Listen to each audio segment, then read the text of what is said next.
এই সিটুৱেশ্যনটোৱে মোক ভাবিবলৈ বাধ্য কৰিলে যদি আমাৰ কণ্টেণ্ট ক্ৰিয়েটাৰসকল ইনফ্লুৱেঞ্চাৰসকল নাথাকিলেহেঁতেন তেতিয়াহ'লে আমাৰ কি অৱস্থা হ'লহেঁতেন কিমান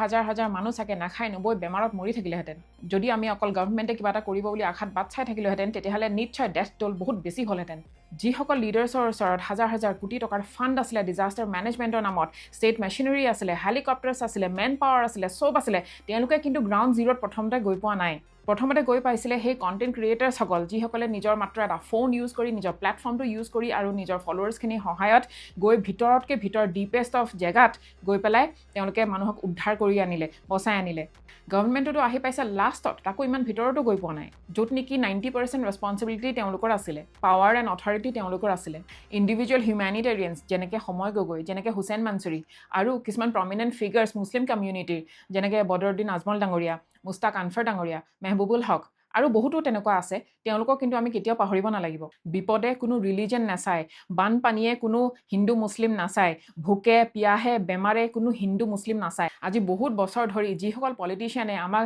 ছ'চাইটিটো ডিভাইড কৰিলে হিন্দু